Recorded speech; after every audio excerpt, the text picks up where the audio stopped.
जय हिंद दोस्तों, स्वागत है आप सभी का एक बार फिर से BK study corner YouTube channel में। आइए आज डेली जी के डोज का प्रैक्टिस सेट दूसरा हम लोग देखने वाले हैं, है ना। और ये जो है फॉर ऑल कॉम्पिटिटिव एग्जाम्स, यानी सारे आपके कॉम्पिटिटिव एग्जाम्स के लिए है। खास करके ये बिहार लेवल के जितने भी एग्जाम हैं उसके लिए काफ़ी इंपॉर्टेंट होने वाला है। तो शुरुआत करते हैं इसकी। उम्मीद है आप पिछला वीडियो देखे होंगे, प्रैक्टिस सेट 1। नहीं देखें तो डिस्क्रिप्शन में प्लेलिस्ट का लिंक मिल जाएगा, देख लीजिएगा जाकर, ठीक है। और ये डेली शाम के 7 बजे जो है BK study corner YouTube channel पर ही अपलोड होती है। तो डेली आप सभी लोग जुड़िए और डेली इसको जो है ध्यान से पढ़िए, ठीक है। चलिए सेट लगाइएगा। पहला क्वेश्चन देखिए, कहता है कि राइनाइटिस नामक रोग से कौन सा अंग प्रभावित होता है, बताइए। राइनाइटिस नामक जो रोग है इससे कौन सा अंग हमारा प्रभावित होता है? तो भाई इसका करेक्ट आंसर हो जाएगा ऑप्शन डी, कहेंगे सर नाक प्रभावित होता है। राइनाइटिस नामक रोग से क्या प्रभावित होता है? कहेंगे सर नाक प्रभावित होता है, ठीक है। अच्छा, नाक की सर्जरी को किस नाम से जाना जाता है? तो राइनोप्लास्टी के नाम से जानते हैं। राइनोप्लास्टी के नाम से जानते हैं, ये आप याद रखिएगा, ठीक है। एग्जाम में पूछा जा सकता है। नाक की सर्जरी को राइनोप्लास्टी कहते हैं। अच्छा, जब यहाँ पर रोग आया है तो एक दो रोग और उससे संबंधित जो प्रभावित अंग होते हैं वो जो है उसको याद कर लीजिए। पोलियो का बहुत ज़्यादा पूछा जाता है। पोलियो में कौन सा अंग प्रभावित होता है? तो कहेंगे सर इसमें तंत्रिका तंत्र हमारा प्रभावित हो जाता है। तंत्रिका तंत्र याद रहेगा। अच्छा, एक हिपेटाइटिस याद रखिएगा, ये भी पूछा जाता है। हिपेटाइटिस में कौन सा अंग प्रभावित होता है? टाइटिस, ठीक है, हिपेटाइटिस में। तो इसमें भाई मेरा लीवर प्रभावित हो जाता है, ठीक है। और एक याद रखिएगा चिकन पॉक्स, ये तो याद ही होगा आप सभी को हालांकि, है ना। चिकन पॉक्स तो पूरे शरीर को ये प्रभावित कर देता है ना। पूरा शरीर यहाँ पर है ना, प्रभावित अंग के रूप में पूरा शरीर आप लिख लीजिए, क्योंकि जो पूरा शरीर है वहाँ पर दाने दाने निकल जाते हैं, पूरे शरीर पर निकल जाता है, तो इसमें प्रभावित अंग पूरा शरीर हो जाएगा। तो ये तीनों थोड़ा इंपॉर्टेंट है, एग्जाम में लगातार पूछे जाते रहते हैं, तो याद रखना है इसको। आइए अगले क्वेश्चन पर देखिएगा। यहाँ पर करें निम्नलिखित में से किन्हें जुड़वां खनिज कहा जाता है, बताइएगा। जुड़वां खनिज के नाम से किन्हें जाना जाता है? तो भाई इसका करेक्ट आंसर ऑप्शन सी हो जाएगा, सीसा और जस्ता। इसको जुड़वां खनिज के नाम से जानते हैं, सीसा और जस्ता को। देखिए जो सीसा होता है इसका संकेत क्या होता है? तो कहेंगे सर पीबी इसका संकेत होता है ना, पीबी इसका संकेत होता है। अच्छा, सीसा को एक और लेड के नाम से भी जाना जाता है। पीबी संकेत होता है, लेड कहिए या फिर सीसा कह लीजिए, ठीक है। इसका यदि परमाणु संख्या पूछा जाए तो 82 होता है, ठीक है। और इसका जो है आवर्त, किस आवर्त में ये आते हैं, तो ये भी थोड़ा सा याद कर ही लीजिए जब आ गया है तो। आवर्त ये छठे में आते हैं, ठीक है। और वर्ग की अगर बात की जाए तो वर्ग 14 में ये आते हैं, ठीक है। ये भी थोड़ा ध्यान रखिएगा। अच्छा, लेड का एक फेमस अयस्क भी है, तो इसके एक अयस्क का नाम जो है आपको याद रखना, एग्जाम में खूब पूछा जाता है। PBS, ये किसका अयस्क है? तो कहेंगे सर लेड का अयस्क, ठीक है ना।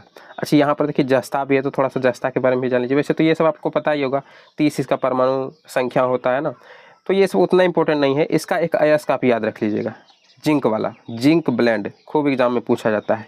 जिंक ब्लेंड, देखिए जिस प्रकार से यहाँ PBS उसी प्रकार से इसमें ZNS होता है, ठीक है। याद रहेगा, सिंपल है, दोनों आप याद रखिएगा। लेड के प्रमुख अयस्क का नाम जो है कि PBS, हालांकि और भी होते हैं लेकिन एग्जाम में ज़्यादातर यही PBS वाला पूछा जाता है, और जिंक ब्लेंड वाला ZNS, ठीक है ना। ध्यान रखना है जिंक वाला ZNS। आइए अगले क्वेश्चन पर देखिए, यहाँ पर क्या पूछा जा रहा है। कहता है पेरिस यानी फ्रांस किस नदी के किनारे स्थित है, बताइए। पेरिस किस नदी के किनारे स्थित है? तो भाई इसका करेक्ट आंसर ऑप्शन ए हो जाएगा, सीन नदी के किनारे बसा हुआ है पेरिस, ठीक है। अच्छा, टेम्स नदी के किनारे कौन बसा हुआ है? तो काफ़ी फेमस, कहेंगे सर लंदन बसा हुआ है। लंदन किस नदी के किनारे? टेम्स नदी के किनारे। अच्छा, डेन्यूब नदी के किनारे कौन कौन बसे हैं? तो भाई वुडापेस्ट लिख लीजिए, वुडापेस्ट, या फिर एक याद रखिएगा बेलग्रेड। ये दोनों खासकर ज़्यादातर पूछा जाता है। बेलग्रेड पूछेगा कि बेलग्रेड या वुडापेस्ट जो है किस नदी के किनारे बसा हुआ है, जिस प्रकार से यहाँ पर पूछा जा रहा है उसी प्रकार से। तो डेन्यूब याद रखिएगा। और गंगा के किनारे तो कई सारे शहर बसे हुए हैं हमारे भारत का, कई सारा शहर, जैसे हरिद्वार हो गया, पटना हो गया, कानपुर हो गया, मुंगेर हो गया, ये सब तो गंगा के किनारे बसा हुआ ही है ना। तो ध्यान रखना है, खासकर इसमें पटना बहुत ज़्यादा पूछा जाता है कि पटना किस नदी किनारे बसा हुआ है, गंगा नदी किनारे बसा है। ये सब अलग अलग देश के नाम है, थोड़ा सा ध्यान रखना है, ठीक है। हाँ जी, अगला क्वेश्चन देख लेते हैं। कह रहा है कि निम्नलिखित में से कौन सी खरीफ फसल है? अच्छा, खरीफ फसल इनमें कौन सा, वो ये पूछ रहा है। गेहूं, जौ, अफीम या मक्का? देखिए मक्का हो जाएगा ना, कहिएगा आसान है सर, मक्का हो जाएगा। करेक्ट आंसर ऑप्शन डी, ये जो है खरीफ फसल के अंतर्गत आते हैं। अब देखिए मौसम के आधार पर ना फसल को 3 प्रकार से बांटा गया है, लिख लीजिए तो थोड़ा सा। मौसम के आधार पर, मौसम के आधार पर फसलों को 3 भागों में बांटा गया है। कौन कौन सा भाग सर? तो यहाँ पर आप देख ही रहे हैं, एक का नाम क्या है तो कहेंगे सर खरीफ, एक का नाम क्या है कहेंगे सर खरीफ, एक का नाम क्या हो जाएगा तो भाई रबी हो जाएगा, रबी। एक का नाम क्या हो जाएगा, लास्ट ये याद रखिएगा, जायद। अब खरीफ और रबी तो काफ़ी सारे स्टूडेंट को समझ में आता है, जायद समझ में नहीं आता है। तो खरीफ जो है बेसिकली देखिए, अब ये भी पूछा जाता है कि खरीफ का जो फसल होता है वो किस माह में बोया जाता है, किस माह में काटा जाता है, तो ये थोड़ा पूछा जाता है, तो याद रख लीजिए। मतलब कर्मानुसार ही है, देखिए जून जुलाई में इसको बोया जाता है, ठीक है, जून जुलाई में बोया जाता है, और नवंबर दिसंबर में इसको काटा जाता है, नवंबर दिसंबर में काटा जाता है, ठीक है, ये याद रखिएगा। अब रबी की क्या होता है, बस नवंबर दिसंबर ना बोल करके इसको क्या बोलेंगे, अक्टूबर नवंबर बोलेंगे। अक्टूबर नवंबर में इसको बोया जाता है और मार्च अप्रैल में काटा जाता है, मार्च अप्रैल में काटा जाता है। मतलब कि ये जब खरीफ फसल की कटाई वगैरह, आप लोग तो गांव से बिलोंग करते हैं, जब बिहार वाले बच्चे इसको देख रहे हैं तो आप सभी को तो पता ही होगा कि जब धान की कटाई हो जाती है तो तुरंत ही रबी फसल जैसे गेहूं वगैरह बो दिया जाता है ना, तो उसके तुरंत बाद, इसलिए नवंबर दिसंबर में रबी फसल की, खरीफ फसल की कटाई हो जाती है। तो कुछ महीने पहले ही या फिर नवंबर में जा करके इसको बो दिया जाता है रबी फसल को, और मार्च अप्रैल में इनको काट लिया जाता है। जायद फसल सर किसको कहते हैं, तो देखिए जो इन दोनों से कम समय में हो जाता हो, जैसे कि आपका ककड़ी हो गया, खीरा हो गया, तरबूज हो गया, लौकी हो गया। देखिएगा बेसिकली ज़्यादातर ना गर्मी के जो समय होते हैं उसमें बोया जाता है इसको, ककड़ी वगैरह ये सब तुरंत, मतलब 1 महीने 1.5 महीने या 2 महीने के अंतराल में ये जो है ना हो भी जाता है, इसमें फल भी लग जाता है और खा पी के ये ख़त्म भी हो जाता है ना, 1 से 2 महीने में, 3 महीने में। इसमें ज़्यादा समय नहीं लगता है, इन दोनों में थोड़ा ज़्यादा समय लगता है। अब देखिए खरीफ फसल का एक मुख्य फसल है कौन सा, तो आप सभी को पता ही होगा कि सर धान। रबी फसल का एक मुख्य फसल कौन सा है तो कहिएगा सर गेहूँ। और जायद फसल का मुख्य फसल, इसका कोई मुख्य फसल नहीं, ककड़ी, खीरा, तरबूज, लौकी ये सब इसी के अंतर्गत आते हैं। बस ये दोनों वाला थोड़ा सा मुख्य वाला ध्यान रखिएगा। सबसे ज़्यादा इंपॉर्टेंट है कि किस माह में बोया जाता है और किस माह में काटा जाता है, ये पूछा जाता है, ठीक है ना, ये आप जरूर ध्यान रखिएगा। अगला क्वेश्चन देखिए, कहता है उत्तर और दक्षिण कोरिया को अलग करने वाली सीमा रेखा क्या कहलाती है? उत्तर और दक्षिण कोरिया को अलग करने वाली, तो देखिए इसका करेक्ट आंसर हो जाएगा, कहेंगे सर 38वीं समांतर रेखा। करेक्ट आंसर ऑप्शन आपका सी हो जाएगा, 38वीं समांतर रेखा उत्तरी कोरिया और दक्षिण कोरिया को अलग करने वाली सीमा रेखा का नाम है। अच्छा यहाँ पर देखिए 17वीं समांतर रेखा भी आया हुआ है, तो इसके बारे में भी थोड़ा सा जान लीजिए। जिस प्रकार से उत्तर और दक्षिण कोरिया को अलग करता है 38वीं, उसी प्रकार से उत्तर और दक्षिणी वियतनाम को, लिख लीजिए, उत्तरी और दक्षिणी वियतनाम को अलग करता है कौन, 17वीं समांतर रेखा, याद रहेगा। यहाँ पर देखिए डूरंड रेखा भी आया है, तो इसके बारे में भी थोड़ा सा जान लीजिए। डूरंड रेखा किसको अलग करती है तो कहिएगा सर, ये तो सर हम लोग पढ़े हैं भारत और अफगानिस्तान के बीच, भारत और अफगानिस्तान के बीच का सर सीमा रेखा का नाम है डूरंड रेखा। अच्छा भारत और अफगानिस्तान के बीच का यदि सीमा रेखा का नाम पूछे तो आप बताइएगा डूरंड रेखा।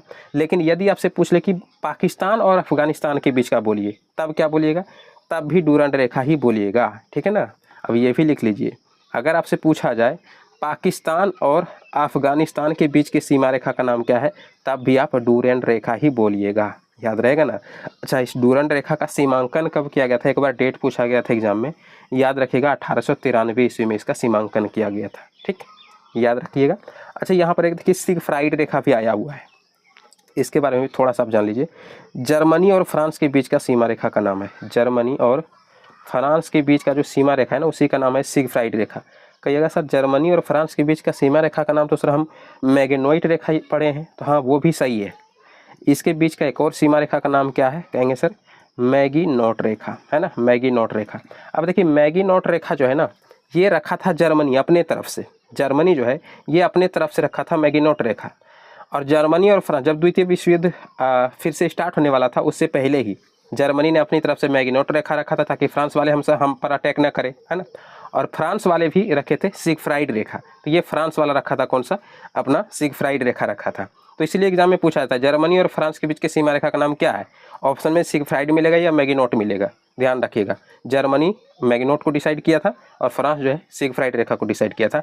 ये दोनों उन्हीं दोनों के बीच के सीमा रेखा का नाम है, अपना अपना बस अलग अलग रखा था, ठीक है ना। तो ये आप ध्यान रखिएगा। बाकी भारत और पाकिस्तान के बीच रेड क्लिफ रेखा है, भारत चीन के बीच मैकमोहन रेखा, ये सब तो आप सभी को पता ही होगा, उसको भी याद रखिएगा।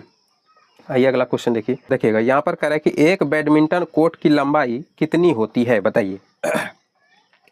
थोड़ा सा सर्दी हो गया है ना, कल ही बताए थे, थोड़ा सा गला फंस रहा है, आज सर्दी हो गया। अब हमको अच्छे से पता है कल हमको खांसी भी हो जाएगा, पता नहीं कल का क्लास ले पाएंगे या नहीं। तो बताइएगा एक बैडमिंटन कोर्ट की लंबाई कितनी होती है। तो देखिए भाई मेरे, सबसे पहले तो आप यही याद रखिएगा, एग्जाम में पूछा जाता है कि जो बैडमिंटन होता है इसका खेल परिसर का नाम क्या है, मतलब किस स्थान पर खेला जाता है, तो उसके परिसर का नाम है कोर्ट।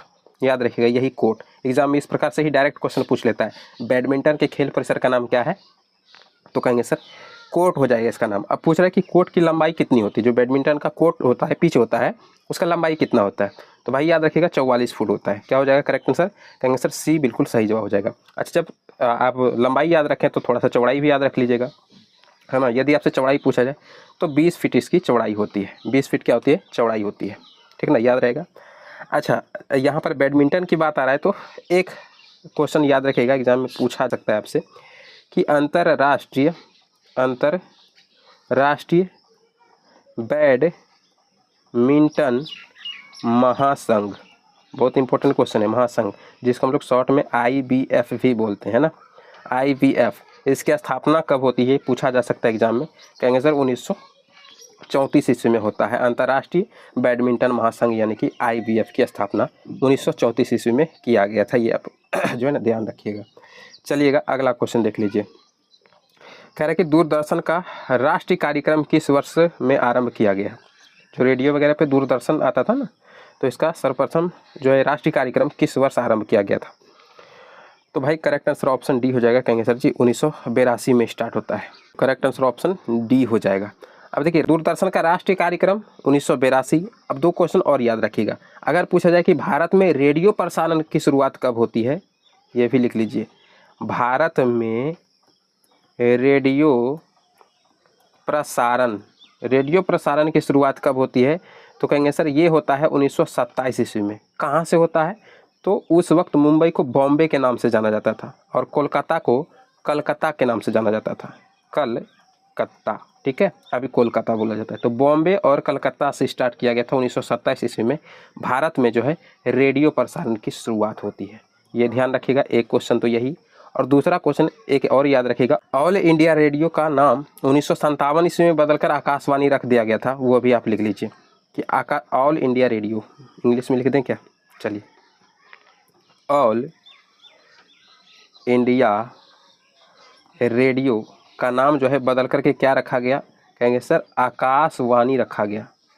ये पटना का आकाशवाणी केंद्र है, सुनते हैं ना आप सभी लोग, रेडियो जो यूज करते हैं वो पक्का इस शब्द को सुने होंगे, ये पटना का आकाशवाणी केंद्र है, फलाने से आप हिंदी में समाचार सुनिए, है ना, इस प्रकार से आता था, बहुत अच्छा लगता था अभी। तो ये हो गया, इसका नामकरण कब किया गया यानी चेंज कब किया गया, तो कहेंगे सर 1957 ईस्वी में। ये इंपॉर्टेंट थोड़ा सा डेट है, ये सब ध्यान रखना है आपको, ठीक है। अब आ जाइए अगले क्वेश्चन पर। देखिए यहाँ पर पूछ रहा है कि आँख का रंग किसमें मौजूद वर्णक पर निर्भर करता है। आँख का रंग किसमें मौजूद पिगमेंट जो होता है उस पर निर्भर करता है, तो भाई करेक्ट आंसर ऑप्शन बी हो जाएगा, कहेंगे सर जी आइरिस में जो पिगमेंट मौजूद होता है ना, आँख का रंग जो है, कलर जो है, उसी पर निर्भर करता है, बी करेक्ट आंसर हो जाएगा। अच्छा, आप लोग ट्रैकोमा बीमारी का नाम सुने होंगे, ट्रैकोमा, ये किसकी बीमारी है, ट्रैकोमा, तो कहिएगा सर ये आँख की बीमारी का नाम है, आँख की बीमारी का नाम। एक आप लोग मोतियाबिंद भी सुने होंगे, मोतियाबिंद किस अंग का ये बीमारी है, तो ये भी किसका है, कहेंगे सर आँख का है। हालांकि रतौंधी वगैरह तो आम बात है, सुनने से ही पता चलता है हाँ भाई ये आँख वाला ही होगा, ये एग्जाम में पूछा गया है, ट्रैकोमा और मोतियाबिंद, तो आँख से रिलेटेड बीमारी है, ध्यान रखना है। अच्छा, एक क्वेश्चन और एग्जाम में पूछा गया है कि आँख जो दान दिया जाता है, दान में कौन सा आँख का भाग जो है दान दिया जाता है, तो कॉर्निया दान दिया जाता है। आँख के कई सारे भाग होते हैं, देख रहे हैं ये सारा आँख का भाग ही है, तो इनमें कॉर्निया जो होता है ना वही जो है कि दान दिया जाता है। आँख दान देने में पूरा आँख दान नहीं होता है, उसका जो कॉर्निया भाग होता है ना वही दान दिया जाता है। अच्छा, मानव नेत्र पर जो प्रतिबिंब बनता है वो कहाँ पर बनता है, ये भी क्वेश्चन एग्जाम में पूछा गया है। तो मानव नेत्र पर जो प्रतिबिंब बनता है वो कहाँ पर बनता है, तो कहेंगे सर रेटिना पर बनता है, ठीक है। अब रेटिना पर बनता है तो कैसा बनता है, ये भी पूछा गया है कि मानव आँख पर बनने वाला प्रतिबिंब कैसा होता है, तो कहेंगे सर उल्टा होता है, और सर वास्तविक होता है और सर वस्तु से क्या होता है, छोटा होता है। तो उल्टा वास्तविक और वस्तु से छोटा होता है। ये सब इंपॉर्टेंट फैक्ट है, आपको ध्यान रखना है, ठीक है ना। चलिएगा लास्ट 2 क्वेश्चन देख लेते हैं। कहता है कि मानव का सामान्य रक्तदाब कितना होता है। जो मनुष्य होता है उसका ब्लड प्रेशर नॉर्मल कितना होता है। तो भाई स्वस्थ मनुष्य के जो है कि शरीर का रक्तदाब कितना होना चाहिए, तो कहेंगे सर 120/80 मिमी पारा। अब देखिए ये जो mmHg है ना, mmHg ये इसकी इकाई है, यूनिट है, इसी में रक्तदाब को मापा जाता है। रक्तदाब मापने की इकाई है mmHg, है ना। तो 120/80 मिमी पारा, मिमी माने मिलीमीटर, ठीक है ना। तो ध्यान रखना है 120/80। अब देखिए स्टूडेंट फंस जाता है कहाँ पर जानते हैं, कई बार ऑप्शन आपको 80/120 मिलेगा। कई सारा स्टूडेंट इसमें, हम खुद एक बार एग्जाम देने गए थे तो इसमें मेरा गलती हो गया था, 80/120 मार के आ गए। तो होता है, ध्यान रखिएगा, बड़ा वाला ऊपर रहेगा, छोटा वाला नीचे रहेगा, ठीक है। ये आपको जो है ध्यान रखना है। पहले क्या होगा, कहेंगे सर 120 होगा और तब जा करके 80 होगा। तो नॉर्मल जो है कि मनुष्य का रक्तदाब इतना ही होता है। अब देखिए 120/80 से यदि रक्तदाब ज़्यादा आ रहा है तो उसका क्या हिंदी नाम बन जाता है, उच्च रक्तदाब, है ना, हाई ब्लड प्रेशर। और कम आएगा तो उसको लो ब्लड प्रेशर यानी निम्न रक्तदाब बोलेंगे। तो वो तो एक शब्द वाला बात हो गया, खैर पता ही होगा इसके बारे में। अब यहाँ पर देखिए शब्द आ रहा है रक्त, है ना जी, रक्त। तो रक्त के बारे में थोड़ा सा आप ध्यान रखिएगा। रक्त जो है ये कैसा ऊतक है, तरल संयोजी ऊतक है। डायरेक्ट एग्जाम में पूछेगा क्वेश्चन कि रक्त कैसा ऊतक है, तरल संयोजी ऊतक है, ठीक है, याद रहेगा। रक्त का, अच्छा ऐसे भी पूछ सकता है कि इनमें रक्त के बारे में कौन सा कथन गलत है, ऐसे भी पूछ देगा डायरेक्ट। तो याद रखिएगा रक्त तरल संयोजी ऊतक है। इसका pH मान 7.4% होता है। कितना हो जाएगा, 7.4। 7.4 कहने का मतलब सर क्या होगा सर, तो पक्का क्षारीय होगा। हाँ हल्का ये क्षारीय होता है, चूँकि 0.4 है तो ये उदासीन ना होकर के क्या होता है, क्षारीय होता है, तो पता होगा। अच्छा जो वयस्क मनुष्य है, एक स्वस्थ आदमी, उसके शरीर में जो है कम से कम 5 से 6 लीटर जो है खून होता है। ब्लड कितना होता है उसके शरीर में, 5 से 6 लीटर। ये भी एग्जाम में पूछा गया क्वेश्चन है। अच्छा अब रक्त के मुख्य 2 भाग होते हैं, वो थोड़ा सा आप इम्पोर्टेंट है, समझ लीजिए। रक्त के मुख्य 2 भाग कौन कौन से, तो कहेंगे सर एगो का नाम है प्लाज्मा, इंपॉर्टेंट है, याद रखिएगा। एक का नाम है प्लाज्मा और एक का नाम है रुधिराणु, रुधिराणु। अब देखिए प्लाज्मा में तो जल हो गया, है ना, ये आपका नमक वगैरह हो गया, ये सारा चीज़ इसमें मौजूद होता है प्लाज्मा में, ज़्यादातर तो जल ही होता है। रुधिराणु जो होता है इसके वापस से 3 भाग होते हैं, ये वाला आप याद रखिए। फिर एक तो होता है RBC, एक होता है WBC और एक होता है प्लेटलेट्स। क्या होता है, प्लेटलेट्स, प्लेटलेट्स। अब इसके अलग अलग काम होते हैं। RBC का क्या काम होता है भाई, रेड ब्लड सेल है। तो कहिएगा सर ये जो पोषक पदार्थ होता है ना, जितना भी हम न्यूट्रिएंट्स वगैरह खाते हैं उसमें जो पोषक पदार्थ होता है उसको और ऑक्सीजन को, दोनों चीज़ों को ये हमारे शरीर में हर भाग में पहुंचाने का काम करता है। किसको किसको, लिख लीजिए, पोषक पदार्थ और प्लस में किसको, ऑक्सीजन को पहुंचाने का काम करता है RBC। सर WBC क्या करता है, यह हमारे रोग प्रतिरोधक क्षमता को बढ़ाता है। रोग प्रतिरोधक क्षमता को क्या करता है, बढ़ाता है, माने किसी भी रोग से लड़ने का क्षमता हमें प्रदान करता है WBC, वाइट ब्लड से, याद रहेगा। सर प्लेटलेट्स क्या करता है, तो जो रक्त का थक्का होता है ना, रक्त का थक्का जिसमें बनने लगता है उसमें प्लेटलेट्स काफ़ी मदद करता है। तो रक्त का थक्का जमने में मदद कौन करता है, तो कहेंगे सर ये प्लेटलेट्स करता है। ये सब हो गया इंपॉर्टेंट चीज़, सब सारे के सारे जो आपको ध्यान रखना है। बाकी 120/80 मिमी पारा जो है एक सामान्य मनुष्य का रक्तदाब होता है, ध्यान रखना है। अब लास्ट क्वेश्चन देखिएगा, कहता है कि पानी के छोटे छोटे बुलबुलों के गोल होने का क्या कारण है। पानी का जो छोटा छोटा बुलबुला होता है उसका गोल होने का कारण सिंपल है, कहिएगा सर पृष्ठ तनाव इसका कारण होता है। अब देखिए पृष्ठ तनाव, जब यहाँ पर शब्द आ गया ना, पृष्ठ तनाव से रिलेटेड कई सारे उदाहरण के रूप में एग्जाम में क्वेश्चन पूछा जाता है। देख लीजिए हम सब के सब आपको बता देते हैं जो ज़्यादातर पूछा जाता है। अगर आपसे पूछा जाए यहाँ तो पानी के छोटे छोटे बुलबुला लिखा है तो उसका पृष्ठ तनाव, इस एक क्वेश्चन अलग तरीके से पूछेगा कि वर्षा की बूंदें गोल, पानी का बूंद गोल जैसे ही बोले, चाहे वर्षा का बूंद हो, पानी का डायरेक्ट पूछे बूंद गोल कैसे होता है, तो बूंदों की गोल होने की वजह क्या है, तो कहेंगे सर पृष्ठ तनाव। अच्छा एक इसमें पूछा जाता है कि जो गर्म सूप है ये ठंडे सूप के तुलना में ज़्यादा स्वादिष्ट लगता है, गर्म सूप ज़्यादा स्वादिष्ट लगता है ठंडे सूप की तुलना में, क्या कारण है, तो कहेंगे सर पृष्ठ तनाव इसका कारण है। आपसे पूछेगा कि पानी पर जो मच्छर तैर लेता है वो कैसे तैर लेता है, पानी पर मच्छर का तैरना, मच्छर का तैरना किसके वजह से संभव है, कहेंगे सर पृष्ठ तनाव के कारण संभव है। एक और आपसे लास्ट पूछा जाएगा कि पानी में डिटर्जेंट वगैरह मिला देने से कपड़ा जल्दी साफ हो जाता है, क्या कारण है, तो उसका भी पृष्ठ तनाव ही कारण है। पानी में क्या मिला देने से, डिटर्जेंट मिला देने से कपड़ा जो है क्या हो जाता है, जल्दी साफ़ हो जाता है। कपड़ा जल्दी साफ़ हो जाता है, सही टिक मार दें, समझ लीजिएगा, ठीक है। पानी में डिटर्जेंट मिला देने से कपड़ा जल्दी साफ़ हो जाता है, उसका भी कारण क्या है, पृष्ठ तनाव कारण है। तो ये सारे के सारे इंपॉर्टेंट जो है उदाहरण है, डायरेक्ट एग्जाम में पूछा जाता है यहाँ से क्वेश्चन, तो आप ये सब ध्यान रखिएगा, ठीक है। अच्छा, आज हम लोग जो है लास्ट में आपसे एक ये पूछे हैं होमवर्क के रूप में क्वेश्चन, इसका जवाब आप कमेंट बॉक्स में बताइएगा कि निम्नलिखित में से कौन एक सदिश राशि है, ये आप बताइएगा। सदिश राशि कौन है, दूरी, कार्य, बल या द्रव्यमान, इनमें कौन जो है कि सदिश राशि, आपको कमेंट करके नीचे बताना है, ठीक है ना। कमेंट करके बताइएगा। और क्लास कैसा लगा, अच्छा लगा हो क्लास तो लाइक वगैरह कर दीजिएगा, शेयर वगैरह जरूर कर दीजिएगा, क्योंकि नए नए जो है शुरुआत कर रहे हैं इसको, है ना, डेली जीके का डोज वाला, थोड़ा सा शेयर वगैरह कर दीजिएगा, ठीक है, ताकि ज़्यादा स्टूडेंट के पास पहुंच पाए, तो हमें मोटिवेशन मिलेगा अगला क्लास बनाने में। तो मिलते हैं आपसे अब कल की क्लास में, अगर मेरा गला वगैरह सब कुछ ठीक रहा तो कल का क्लास जरूर आएगा, ठीक है। तब तक के लिए जय हिंद।